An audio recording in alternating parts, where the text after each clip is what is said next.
السلام علیکم ورحمۃ اللہ وبرکاتہ۔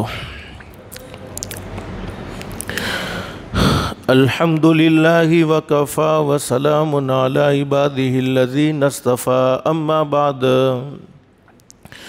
اعوذ باللہ من الشیطان الرجیم، بسم اللہ الرحمن الرحیم۔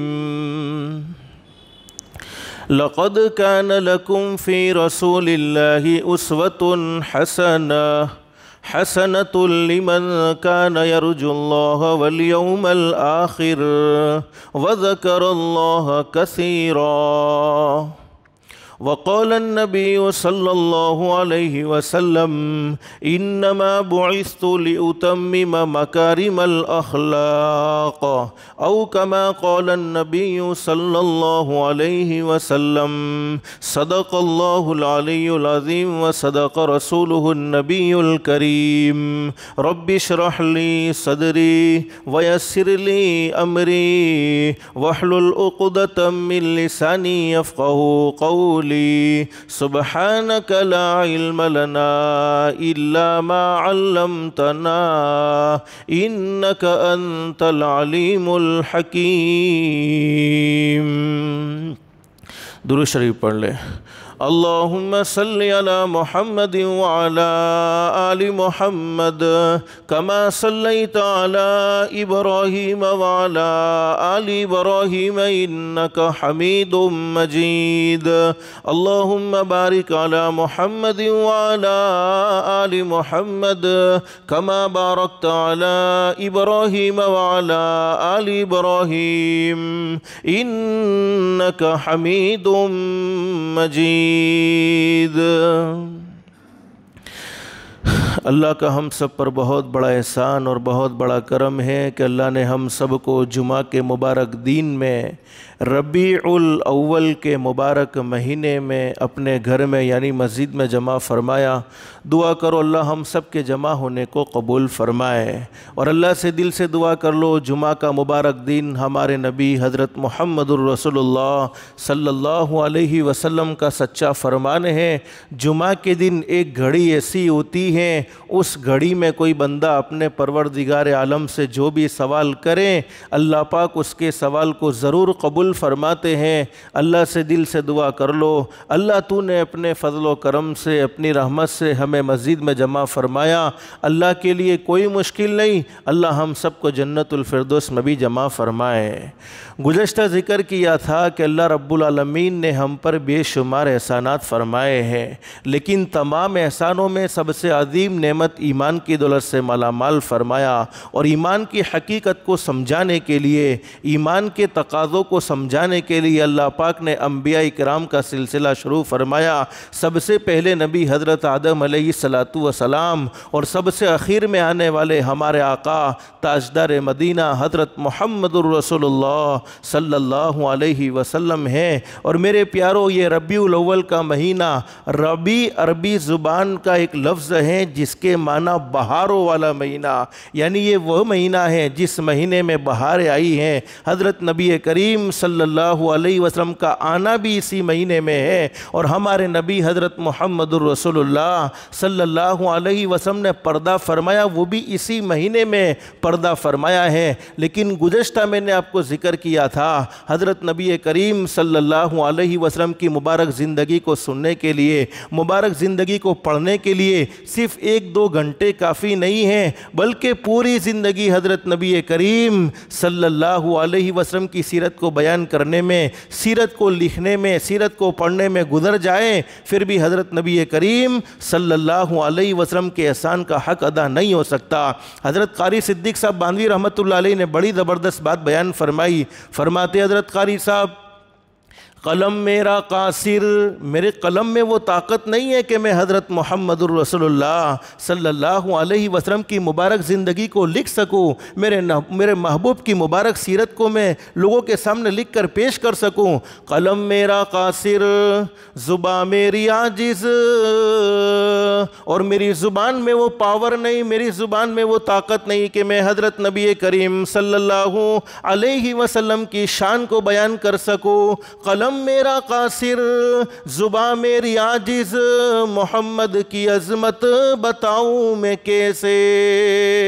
ہے محبوب رب، ہے محبوب رب امام المرسل، وہ فضائل مکمل سناؤں میں کیسے۔ ہمارے نبی حضرت محمد رسول اللہ صلی اللہ علیہ وسلم کو اللہ نے بڑا مقام نصیب فرمایا، بڑا مرتبہ نصیب فرمایا، تمام نبیوں کا اللہ نے سردار بنایا۔ لیکن گزشتہ میں نے آپ کو ذکر کیا تھا، ایک انسان دوسرے انسان سے محبت کرتا ہے تو اس کے پیچھے 4 باتیں ہوتی ہیں۔ نمبر 1 خوبصورتی، نمبر 1 مال۔ اگر کسی کے پاس مال ہوتا ہے تو ہمارا دل اس کی طرف جھکنے لگتا ہے، ہمارا دل اس کے سامنے عاجز ہوتا ہے، ہم اس کے سامنے عاجزی کرتے ہیں۔ نمبر 3 کمال، کوئی کمال والا آدمی ہوتا ہے، اللہ نے کسی کو کمال سے مالا مال فرمایا ہوتا ہے، تب بھی ہم اس کے سامنے جھک جاتے ہیں، اس سے محبت کرنے پر مجبور ہو جاتے ہیں۔ اور نمبر 4 احسان، اگر کسی نے ہمارے ساتھ تھوڑا بہت احسان کر دیا ہوتا ہے تب بھی ہمارا دل اس کی طرف مائل ہو جاتا ہے۔ لیکن گزشتہ میں نے ذکر کیا تھا،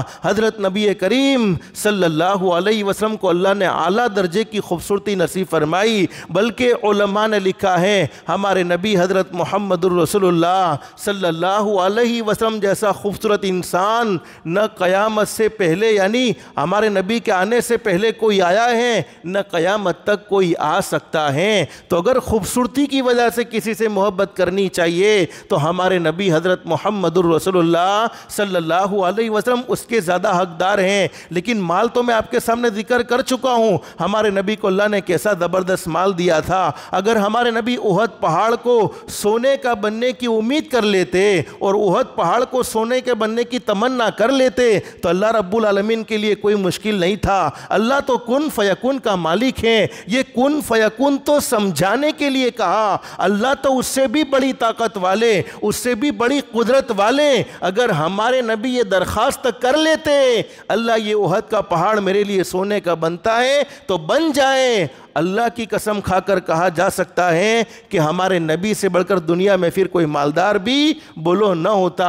اور تیسری چیز کمال ہے۔ اب میرے پیارو، ہمارے نبی حضرت محمد الرسول اللہ صلی اللہ علیہ وسلم اس دنیا فانی میں تشریف نہیں لائے تھے، اس سے پہلے دنیا کا کیا حال تھا؟ انسانیت ختم ہو چکی تھی، لوگ آپس میں ایک دوسرے کی جانوں کے دشمن بن چکے تھے، بلکہ جو آپس کی لڑائیاں ہوتی تھی وہ لڑائیاں نسلوں میں منتقل ہوتی تھی۔ مرنے والا باپ اپنے بیٹے کو ہونا تو یہ چاہیے، آخری وقت میں اللہ کا ڈر ہونا چاہیے کہ دنیا چھوڑ کر جا رہے ہیں، آخرت کا سفر کر رہے ہیں، لیکن اس کے باوجود مرنے والا باپ بیٹے کو یہ کہتا میری فلانے خاندان سے لڑائی ہے، میری فلانے آدمی سے لڑائی ہے، انتقام تمہیں ضرور لینا ہے، بدلہ تمہیں ضرور لینا ہے۔ لیکن حضرت نبی کریم صلی اللہ علیہ وسلم نے دنیا میں آنے کے بعد کیا ماحول بنا دیا، جو لوگ آپس میں ایک دوسرے کی جانوں کے دشمن تھے اب وہ جانی دوست بن گئے۔ اور حدیث شریف میں حضرت نبی کریم صلی اللہ علیہ وسلم کا ارشاد علی ہے،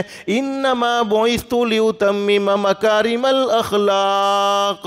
اور ایک حدیث میں ہمارے نبی حضرت محمد رسول اللہ صلی اللہ علیہ وسلم نے فرمایا، ان اللہ بعثنی رحمتا للعالمین وہدی للعالمین۔ جہالت اتنی عام ہو چکی تھی کہ لوگ اپنی معصوم بچیوں کو زمین میں زندہ دفن کر دیتے تھے، بلکہ یہاں تک سیرت کی کتابوں میں لکھا ہے ایک آدمی غریب ہوتا، اس کے پاس پہننے کو جوتے نہیں ہوتے، چلچلاتی دھوپ عرب کی، ہم گرمی کے موسم میں تھوڑی دیر بغیر جوتے کے نکل جائے تو اپنی کیفیت کو ہم جان سکتے ہیں۔ عرب کی چلچلاتی دھوپ میں ایک غریب آدمی کے پاس جوتے نہ ہوتے، وہ مالدار آدمی کے پاس چلا جاتا اور مالدار سے کہتا، ارے تیرے پاس بہت سارے جوتے ہوں گے، مجھے کوئی ایک آدھ جوتا تیرے پاس سے دے دے۔ پھر وہ کیا کہتا ہے کہ اگر تو مجھے جوتا دے گا تو میرے گھر میں بیٹی پیدا ہوگی تو میں اپنی بیٹی کو تیرے حوالے کر دوں گا۔ یعنی بیٹیوں کو جوتے کے بدلے میں بیچا جاتا تھا، بیٹیوں پر ایسا خطرناک ظلم ہوتا تھا۔ اور یہاں تک علماء نے لکھا ہے، مسلم شریف میں حدیث موجود ہے، ہمارے نبی حضرت محمد رسول اللہ صلی اللہ علیہ وسلم نے عورتوں کے حق سمجھائے ہیں۔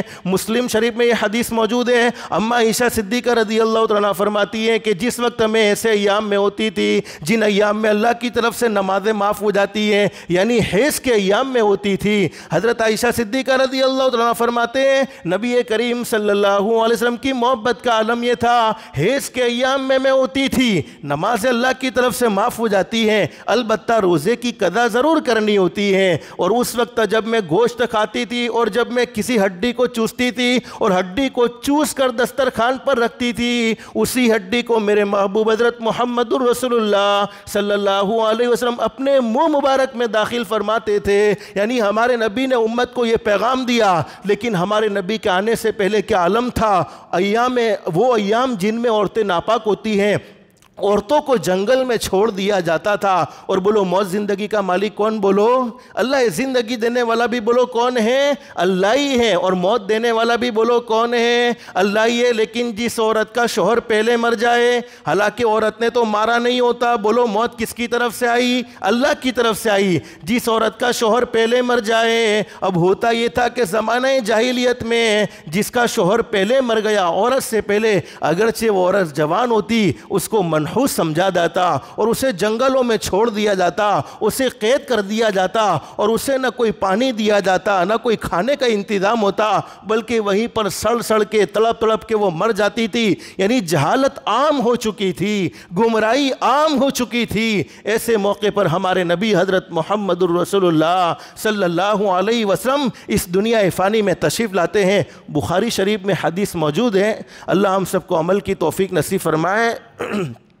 ایک بہت اونچے درجے کے صحابی جن کا نام ہے حضرت ابو ذر غفاری رضی اللہ تعالیٰ عنہ، اور دوسرے صحابی جن کا نام ہے حضرت بلال رضی اللہ تعالیٰ عنہ، حضرت ابو ذر غفاری رضی اللہ تعالیٰ عنہ اور حضرت بلال رضی اللہ تعالیٰ عنہ کے درمیان میں آپس میں کوئی بول چال ہو گئی، اور آپس میں ہوتی ہے، چونکہ انسان ہے تو محبت ہے۔ حالانکہ علماء نے لکھا ہے کہ دونوں میں آپس میں بڑی محبتیں بھی ہیں، کھانا بھی ساتھ میں ہے اور ہر کام ساتھ میں کر رہے ہیں، رہتے بھی ساتھ میں ہیں۔ لیکن ایک مرتبہ ہوا ایسا کہ آپس میں بول چال ہو گئی، اور حضرت ابو ذر غفاری رضی اللہ تعالیٰ عنہ نے غصے میں حضرت بلال رضی اللہ تعالیٰ عنہ کو اتنا کہہ دیا، اے کالی عورت کے بیٹے۔ چونکہ حضرت بلال رضی اللہ تعالیٰ عنہ ویسے رنگ کے اعتبار سے کالے تھے، لیکن دل بڑا خوبصورت تھا، دل میں اللہ کی محبت تھی، دل میں حضرت نبی کریم صلی اللہ علیہ وسلم کی محبت تھی۔ اب میرے پیارو، ہمارا بھی یہ مزاج ہے کہ ہمیں کوئی تانا دے دے تو بولو برداشت ہو جاتا ہے، ہمیں کوئی گالی دے دے تو بولو برداشت ہو جاتا ہے، لیکن ماں پر کوئی زبان درازی کرے تو بولو ہمیں برداشت ہوتا ہے؟ نہیں ہوتا۔ حضرت بلال رضی اللہ تعالیٰ عنہ کو چوٹ لگی، غصہ آ گیا کہ ابو ذر نے مجھے ماں کا تانا دے دیا۔ حالانکہ ابو ذر خوبصورت ہے، تو خوبصورت ہونے کی وجہ سے یہ تو نہیں کہ کسی کو کالا کہہ دیا جائے۔ حضرت ابو ذر رضی اللہ تعالیٰ عنہ نے جب حضرت بلال کو کالی عورت کے بیٹے کہا، حضرت بلال رضی اللہ تعالیٰ عنہ فرماتے ہیں میرے دل پر اتنا صدمہ پہنچا کہ مجھے جب تپتی زمین پر لٹایا جاتا تھا اس وقت جو تکلیفیں تھی وہ تکلیف میرے سامنے کچھ بھی نہیں تھی۔ اسی لیے علماء نے لکھا ہے جرح الکلام اشد من جرح السہام، باتوں کا زخم تیروں کے زخم سے بھی زیادہ سخت ہوتا ہے۔ جب تیر کا زخم لگتا ہے تو بدن میں کبھی نہ کبھی راحت مل جاتی ہے، وہ چوٹ ختم ہو جاتی ہے، وہ زخم ختم ہو جاتا ہے، لیکن زبان کا زخم جو دلوں پر لگتا ہے وہ موت تک کبھی ختم ہوتا نہیں ہے۔ اب حضرت نبی کریم صلی اللہ علیہ وسلم کے دربار میں حضرت بلال رضی اللہ عنہ تشریف لے گئے، اور حضرت بلال رضی اللہ عنہ نے حضرت نبی کریم صلی اللہ علیہ وسلم کی بات سنی۔ حضرت بلال نے فرمایا اللہ کے نبی معاملہ ایسا ہوا، ابو ذر نے آج مجھے کالی عورت کے بیٹے کہا ہے اور میرا دل بہت ناراض ہوا ہے، میرا دل بہت دکھا ہے۔ حضرت نبی کریم صلی اللہ علیہ وسلم بھی جلال میں آ گئے، غصے میں آ گئے، اور حضرت نبی کریم صلی اللہ علیہ وسلم نے حضرت ابو ذر رضی اللہ عنہ کو بلایا اور ابو ذر رضی اللہ عنہ سے فرمایا کہ ابو ذر تم نے بلال کو یہ بات کہی ہے۔ اب صحابہ کرام دلوں کے بھی بڑے سچے تھے اور زبان کے بھی بڑے سچے تھے۔ صحابہ کرام نے کبھی ہماری طرح ایسا نہیں کہا کہ اللہ کے نبی اس نے بھی مجھے فلانا جملہ کہا تھا اس لیے میں نے یہ کہا۔ صحابہ کرام کی یہ عادتیں نہیں رہی ہیں۔ حضرت ابو ذر غفاری نے اقرار کر لیا، ہاں اللہ کے نبی میں نے اسے یہ کہا ہے۔ ہمارے نبی حضرت محمد رسول اللہ صلی اللہ علیہ وسلم جلال میں آ گئے، غصے میں آ گئے، اور ہمارے نبی نے فرمایا ابو ذر کیا زمانہ جاہلیت کی عادتیں ابھی بھی تم میں سے نکلی نہیں ہے؟ یعنی تم ابھی بھی ایمان لانے کے بعد، مجھے نبی ماننے کے بعد ابھی بھی تمہاری زبان کنٹرول میں نہ آئی اور تم وہی الفاظ کو دہرا رہے ہو جو الفاظ تم زمانہ جاہلیت میں دہراتے تھے۔ حدیث شریف میں لکھا ہے، بخاری شریف کی حدیث، حضرت ابو ذر نے فرمایا اللہ کے نبی کیا میرے اندر ابھی بھی، یعنی اتنا بڑا ہو گیا، عمر بڑھتی چلی جا رہی ہے اور ابھی بھی مجھ میں زمانہ جاہلیت کی عادت باقی ہے؟ ہمارے نبی نے فرمایا ہاں ابو ذر ابھی بھی تجھ میں زمانہ جاہلیت کی عادت باقی ہے۔ حضرت نبی کریم صلی اللہ علیہ وسلم کے سامنے معافی مانگ لی۔ علماء جانتے مسجد نبوی سے نکلے، اللہ ہر ایک کو مدینۃ المنورہ کی حاضری نصیب فرمائے۔ اخلاص کے ساتھ، للہیت کے ساتھ، ادب کے ساتھ جانا اللہ ہر ایک کے لیے مقدر فرمائے۔ مسجد نبوی سے باہر نکلے ہیں اور اپنے آپ کو زمین پر لٹا دیا اور اپنے چہرے کو مٹی سے رگڑنے لگے اور قسم کھا لی جب تک بلال میرے چہرے پر اپنے پاؤں سے بلال میرے چہرے کو روندے گا نہیں، جب تک بلال اپنے پاؤں کو میرے چہرے پر مارے گا نہیں، تب تک ابو ذر کھڑا نہیں ہو سکتا ہے۔ صرف اتنا سا جملہ کہا تھا، اے کالی عورت کے بیٹے، اور کچھ نہیں کہا تھا، بس اتنا سا جملہ کہا ہے۔ حدیث شریف میں موجود ہے، حضرت بلال نے فرمایا اللہ کے بندے میں نے تو تجھے کب سے معاف کر دیا ہے، اس لیے کہ صحابہ کرام دلوں کے بڑے پاک اور صاف تھے۔ پھر بھی حضرت ابو ذر رضی اللہ تعالیٰ نے معافی مانگی اور ابو ذر نے فرمایا کہ نہیں بلال، میں اسی وقت یہی سمجھوں گا کہ تو نے مجھے معاف کیا ہے جب تک تو اپنے چہرے سے تو اپنے پیروں سے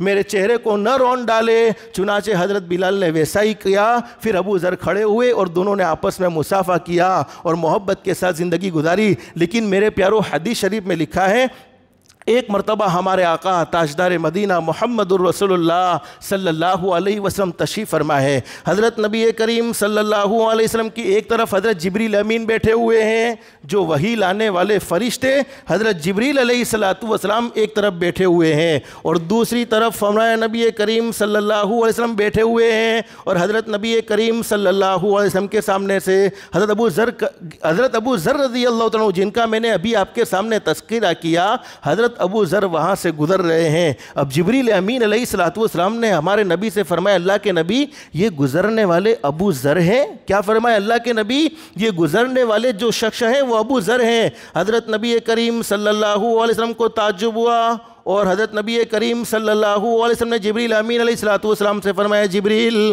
کیا تم ان کو پہچانتے ہو؟ یعنی تمہیں ان کا معلوم ہے کہ یہ ابو ذر ہے؟ ہمارے نبی نے فرمایا کہ ہاں یہ گزرنے والے ابو ذر ہیں، لیکن ہمارے نبی یہ سوال کر رہے جبریل ابو ذر کو تم کیسے پہچانتے ہو؟ اس لیے کہ وہی تو تم میری طرف لے کر آتے ہو۔ حدیث شریف میں لکھا ہے حضرت جبریل علیہ السلام نے فرمایا یا رسول اللہ صلی اللہ علیہ وسلم ابو ذر کو صرف مدینے والے ہی نہیں بلکہ ان کو تو چاروں فرشتے جانتے ہیں، یعنی ان کو تو جو بڑے بڑے چار فرشتے ہیں چار فرشتے ان کو جانتے ہیں۔ فرمایا نبی کریم صلی اللہ علیہ وسلم نے بلکہ حدیثوں میں لکھا ہے کہ ان کا چرچا تو فرشتوں میں بھی ہے، بڑے بڑے چار فرشتے جانتے ہیں بلکہ تمام کے تمام فرشتے ان کو جانتے ہیں۔ اب ہمارے نبی نے حضرت جبریل سے پوچھا کہ جبریل ابو ذر کا چرچا زمینوں پر تو ہے لیکن ابو ذر کا چرچا آسمانوں پر کیسے؟ یعنی آسمان والے فرشتے ابو ذر کو کیسے جانتے ہیں؟ تو حضرت نبی کریم صلی اللہ علیہ وسلم نے یہ سوال کیا کہ انہیں یہ فضیلت کیسے حاصل ہوئی؟ تو حضرت جبریل نے جواب دیا کہ دو وجہ سے، ایک وجہ یہ کہ انہوں نے اپنے آپ کو بالکل مٹا دیا، یعنی اپنے آپ کو کچھ نہ سمجھا، یعنی تواضع کو اختیار کیا، تواضع کی دولت سے اللہ نے انہیں مالا مال کر دیا۔ اور حقیقت یہ ہے جو اپنے آپ کو مٹاتا ہے اللہ اسے اونچے مقام اور مرتبے تک پہنچاتا ہے، اور جو گھمنڈ کرتا کرتا ہے، جو تکبر کرتا ہے، صحیح حدیث میں موجود ہے، ہمارے نبی حضرت محمد الرسول اللہ صلی اللہ علیہ وسلم کا سچا ارشاد علی، اللہ اسے مخلوق کے درمیان میں کتے اور خنزیر سے بھی زیادہ ذلیل فرما دیتے ہیں۔ تو سب سے پہلی وجہ تو یہ ہے کہ انہوں نے اپنے آپ کو بالکل مٹا دیا، تواضع کی دولت انہیں حاصل ہو گئی۔ اور دوسرا، دیکھو یہ دوسرا سب کر سکتے ہیں انشاءاللہ، دوسرے کی برکت سے اللہ ہمیں پہلا نصیب فرما دے گا۔ دوسری کیا بات بیان فرمائی؟ دوسری وجہ یہ ہے کہ ابو ذر غفاری سورہ اخلاص کی تلاوت کثرت سے کرتے ہیں۔ تو بولو کریں گے انشاءاللہ؟ اخلاص کے ساتھ سورہ اخلاص کی تلاوت بولو کریں گے انشاءاللہ۔ کون سی ہے؟ معلوم ہے سورہ اخلاص؟ ارے معلوم ہے نا، قل هو اللہ احد اللہ الصمد لم یلد ولم یولد ولم یکن لہ کفوا احد۔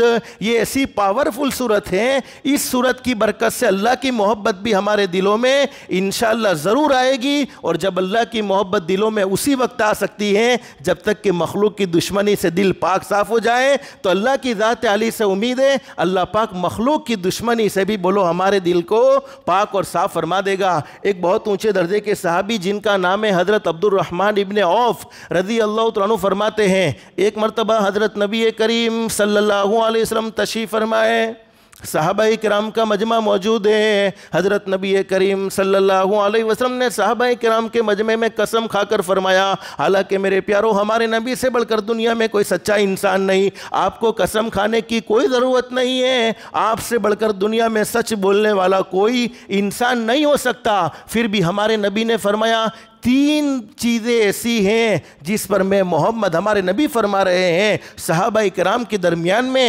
3 چیزیں ایسی ہیں جس پر میں محمد قسم کھاتا ہوں۔ اور پھر ہمارے نبی نے فرمایا قسم ہے اس پاک رب کی جس کے قبضے میں محمد کی جان ہے، یعنی رب ذوالجلال والاکرام کی قسم، جو آدمی اللہ کی راہ میں مال خرچ کرتا ہے، جو آدمی سخاوت کا جذبہ پیدا کرتا ہے، جو صدقہ کرتا ہے، جو لوگوں کے ساتھ بھلائی کا معاملہ کرتا ہے، کسی کی مال کے ذریعے امداد کرتا ہے، ہمارے نبی نے قسم کھا کر فرمایا کہ اس کا مال کبھی بھی کم نہیں ہو سکتا بلکہ بڑھتا ہی چلا جائے گا۔ پھر دوسری بات ہمارے نبی نے قسم کھا کر فرمائی قسم ہے اس رب کی جس کے قبضے میں محمد کی جان ہے، جس پر کسی نے ظلم کیا، ہمیں پتہ چلا کہ فلاں آدمی نے میرے بارے میں کوئی غلط بات کہی ہے، ہمیں پتہ چلا کہ فلاں آدمی نے مجھ پر ظلم کا معاملہ کیا ہے، یا فلاں نے مجھے تکلیف پہنچائی ہے اور اس نے اللہ کے لیے معاف کر دیا۔ حدیث شریف میں موجود ہے حضرت نبی کریم صلی اللہ علیہ وسلم کا ارشاد علی ہے، میں قسم کھا کر کہتا ہوں اللہ اس کی دنیا میں بھی عزت بڑھا دیں گے اور آخرت میں بھی عزت بڑھا دیں گے۔ اور تیسری بات پر ہمارے نبی نے قسم کھائی اور فرمایا کہ میں قسم کھاتا ہوں جس کے پاس مال ہونے کے باوجود غریب نہیں تھا لیکن لوگوں کے سامنے سوال کرتا پھرتا رہا، لوگوں کے سامنے ہاتھ پھیلاتا رہا۔ میرے پیارو بولو مانگنا چاہیے تو کس سے مانگنا چاہیے؟ ایک اللہ ہی سے مانگنا چاہیے جو دے کر کسی کے سامنے کہتا نہیں ہے۔ اور مخلوق سے مانگو گے صرف 10 روپے کی مدد کریں گے لیکن 10 آدمی کو جب تک نہ کہہ دے تب تک ان کے 10 روپے ان کو ہضم نہیں ہو سکتے ہیں۔ لیکن اللہ ایسا رب ہے جس کے پاس مانگنے سے اللہ خوش ہوتا ہے، مخلوق ہے جن کے پاس مانگنے سے مخلوق ناراض ہوتی ہے۔ تو میرے پیارو دینے والا تو کون ہے؟ بولو اللہ۔ ہمارے نبی نے فرمایا جو مخلوق کے سامنے ہاتھ پھیلاتا ہے، مخلوق کے سامنے سوال کرتا ہے، اللہ پاک اسے فقیر بنا دیتے ہیں۔ اور یہ ہمارے نبی نے نارمل نہیں کہا، قسم کھا کر کہا ہے کہ میں قسم کھا کر کہتا ہوں اللہ اسے غریب بنا دیتے ہیں۔ لیکن میں اصل پوچھنا یہ چاہتا ہوں ہمارے نبی نے ہمیں ایسے اخلاق سکھلائے۔ ابو ذر نے صرف اتنی سی بات کہی تھی، ایک کالی عورت کے بیٹے جس پر ان کے دل پر اتنا صدمہ گزرا کہ حضرت بلال رضی اللہ عنہ سے فرمایا کہ بلال اپنے پیروں سے تو میرے چہرے کو رون ڈال، تب تک مجھے سکون نہیں ہوگا۔ آج میرے پیارو ہمارے اخلاق اتنے بگڑے ہوئے ہیں کہ ہم سے ہمارا سگا باپ پریشان ہے، ہمارے اخلاق ایسے بگڑے ہوئے ہیں کہ ماں کے سامنے بات کرنے کی تمیز نہیں، حالانکہ دنیا میں جتنی نعمتیں ہمیں ملی ہیں ہر نعمت کا بدل موجود لیکن ماں باپ ایک ایسی نعمت ہے جس کا کوئی بدل نہیں ہے۔ بیوی کا بدل دوسری بیوی، بیٹے کا بدل دوسرا بیٹا، بھائی کا بدل دوسرا بھائی، لیکن ماں باپ ایک ایسی نعمت ہے جس کا کوئی بدل نہیں ہے۔ اور ہمارا ماں باپ کے ساتھ کیا سلوک ہے، گھر میں رہنے والی کمزور عورت کے ساتھ ہمارا کیا سلوک ہے۔ ہمارے نبی نے وہ اخلاق کی تعلیم دی۔ عورتوں پر جو ظلم و ستم ہو رہا تھا، عورتوں کو زمینوں میں زندہ دفن کر دیتے تھے، لیکن ہمارے نبی نے کیسے اخلاق سکھلائے۔ ہمارے نبی نے فرمایا میرے امتیوں سن لو، جس کے گھر میں 2 بیٹی پیدا ہو جائے، اور انہوں نے اچھی تربیت، 2 بیٹیوں کی تربیت اچھی کی، یعنی انہیں علم دین سکھایا اور وقت پر ان کی مناسب جگہ پر شادی کر دی۔ ہمارے نبی نے فرمایا میں محمد اس کے لیے جنت کا وعدہ کرتا ہوں۔ لیکن آج جہالت اتنی عام ہو چکی میرے پیاروں، پہلے تو لوگ ایسا کرتے تھے، زمین میں بیٹیوں کو زندہ دفن کر دیتے تھے۔ آج تو اس سے بھی بڑھ کر اور جہالت، بیٹی کو دنیا میں آنے ہی نہیں دیتے۔ بلکہ یہ کس درجے کی یہ بات صحیح اللہ جانتا ہے، لیکن یہ بات پکی حدیث شریف میں لکھا ہے کہ جس گھر میں یہ حدیث شریف صحیح ہے، اس کے بعد آگے والی جو میں بات کہہ رہا ہوں، آگے والی بات پہلے سن لو۔ علماء نے لکھا ہے کہ جب کوئی بیٹا دنیا میں آتا ہے، بولو بیٹا کس کی طرف سے، بیٹی کس کی طرف سے، اولاد دینے والا کون؟ اللہ ہی ہے۔ جب کوئی بیٹا دنیا میں آتا ہے تو اللہ پاک اس بیٹے سے کہتے ہیں جا تو دنیا میں تیرے باپ کی مدد کرنا، اور جب بیٹی دنیا میں آتی ہے تو اللہ پاک فرماتے ہیں جا تو دنیا میں خود تیرے باپ کی مدد کروں گا۔ دونوں میں فرق سمجھ میں آیا؟ بیٹے کے پیدا ہونے پر بڑے خوش ہوتے ہیں، بیٹی کے پیدا ہونے پر چہرہ رنجیدہ ہوتا ہے۔ حالانکہ جن گھروں میں بیٹیاں ہوتی ہیں ان گھروں میں اللہ کی رحمتیں ہوتی ہیں۔ اور حدیث شریف میں لکھا ہے کہ جس کے گھر میں بیٹی پیدا ہو جائے، میاں بھی خوش ہیں، بیوی بھی خوش ہے، انہوں نے کوئی رنج نہیں کیا۔ حدیث شریف میں لکھا ہے ایک فرشتہ آتا ہے اور فرشتہ اپنے پروں سے ان کو ڈھانپ لیتا ہے اور کہتا ہے، اس عورت کو ڈھانپ لیتا ہے جس نے بیٹی کو جنا ہے، اور کہتا ہے کہ تو بھی کمزور، جس کو تو نے جنا ہے وہ بھی کمزور، جو تم دونوں پر خرچ کرے گا، جو تم دونوں پر احسان کا معاملہ کرے گا۔ ہمارے نبی حضرت محمد الرسول اللہ صلی اللہ علیہ وسلم کا سچا ارشاد علی ہے، وہ جنت میں میرا ساتھی ہوگا۔ اللہ ہم سب کو اخلاق مصطفیٰ والی زندگی نصیب فرمائے۔ یہ ربیع الاول کے مہینے میں ایسے کوئی اعمال نہیں ہے جیسے محرم کے مہینے میں روزے ہوتے ہیں، ذی الحجہ کے مہینے میں روزے ہوتے ہیں۔ البتہ اتنی بات ضرور ہے کہ ہمارے نبی سے سچی محبت تو ہمیں ہر مہینے میں کرنی چاہیے۔ تو جمعہ کا مبارک دن ہے، جتنا بھی ہو سکے درود پاک کی بھی کثرت کرتے رہیں گے انشاءاللہ۔ آئندہ جمعہ میں جلدی تشریف لاؤ گے، یہیں سے بات شروع کریں گے۔ اللہ ہم سب کو عمل کی توفیق نصیب فرمائے، 5 وقت کی نماز کا اہتمام کی بھی توفیق نصیب فرمائے، ہماری دنیا بھی بہتر سے بہتر بنائے، آخرت بھی بہتر سے بہتر بنائے۔ اللہ ہم سب کو اللہ کے احکام کے مطابق حضرت نبی کریم صلی اللہ علیہ وسلم کے طریقے کے مطابق زندگی گزارنے کی توفیق و سعادت نصیب فرمائے، آمین یا رب العالمین۔ وآخر دعوانا ان الحمدللہ رب العالمین۔